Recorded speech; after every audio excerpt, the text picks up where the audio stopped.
President Trump is back here in Washington after his Christmas break, and he's got an ambitious agenda for the upcoming year. Fresh off his tax reform victory, the president is hoping for more legislative action in 2018. This weekend, he's hosting Senate Majority Leader Mitch McConnell and House Speaker Paul Ryan at Camp David to plan out this year's legislative agenda on issues like infrastructure and immigration. GOP leaders are eager for more progress before lawmakers shift their attention to this year's midterm elections. Internationally, the Trump administration continues to focus on North Korea's nuclear aggressions, and the president also tweeted accusing Pakistan, another nuclear power, of spewing lies and deceit and giving safe harbor to terrorists while taking billions in American aid. And Pat, that tweet causing a war of words and protests in the streets of Karachi. Well, they should be. The Pakistanis have not exactly been our friends. You know, I was over there, I met with the president of Pakistan, and they've been our allies for the longest kind of time. We give them $2 or $3 billion worth of military aid. And they have nuclear weapons that we all know about. But the fact that the Secret Service of Pakistan is allied now with the Taliban and has given us trouble in Afghanistan is not a good thing. So the president needs to speak forcefully about it, and he is. Well, our CBN News chief political correspondent, David Brody, is with us now. David, it looks like the president has had a victory lap on the tax bill. What do you think is the top of his agenda for this coming year? Well, as John touched on, Pat, definitely infrastructure. Also, welfare reform is going to be on the docket. And I know that sends shivers up the spines of quite a few progressives out there. But Paul Ryan and this House, at least, maybe not in the Senate, the House wants to see that get done. I know the president definitely wants to see that get done. And what does welfare reform mean? It basically means more work requirements if you're going to get welfare checks around the country, whether that be food stamps or otherwise. And so I think that's going to be something to look at. Infrastructure, though, top of the list. $200 billion most likely is the figure that Trump is going to at least put out there to begin with in terms of what he wants to spend.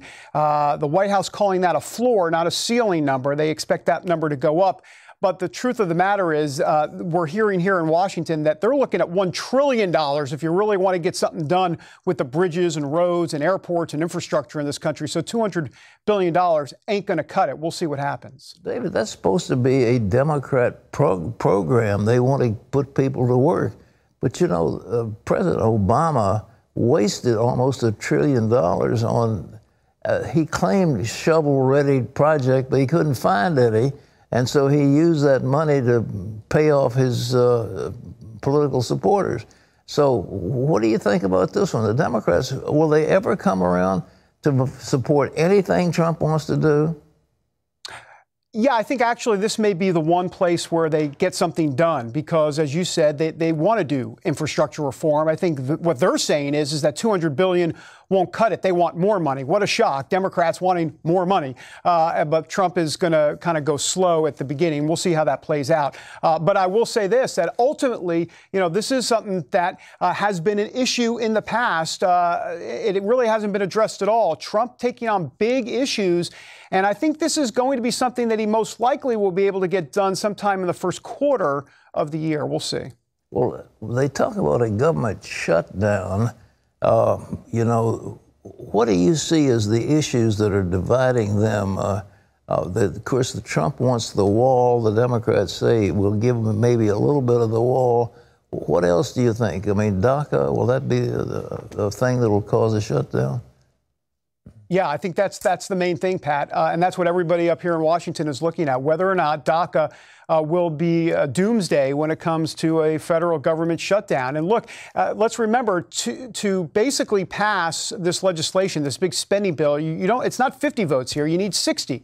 And so that's an advantage to the Democrats because Republicans, President Trump, the White House are going to need Democrat votes. That gives them some leverage. But on the other side, when it comes to immigration, the leverage that Donald Trump has is, hey, I'll shut the whole thing down. I'll shut DACA down in March, which he says he's going to do. And Democrats do not want that to happen. And so that's where the rubber meets the road, or what will exactly happen between the two sides. There is a sense right now on the Hill that there is some sort of legislative framework that they're working on right now that would give, in essence, some money to fund the border wall, a lot of money, but not the full wall, and border security as well, in exchange for this basically DACA being extended and not done away with. Oh, you know, there was an article in at least an editorial in the Wall Street Journal today about the United Nations, and that they actually are going to cut their spending because of Trump and what he has said to them. Who would have thought that was possible? Right. Well, who would have thought a lot of things were possible with President Trump and the way he does things? And speaking of what we don't know in 2018, what is he going to say on Twitter? I mean, he's good for at least one provocative tweet per week. And when I mean provocative, I'm talking about policy-wise. And so if you add up one a week, that's about 52 provocative tweets a year, which means we could go in dozens of different directions from what we're talking about right here on January 2nd. Well, keep your finger on the pulse, and we'll be looking forward to what you find out, okay? Sounds great. Thanks, Pat. Thank you very much.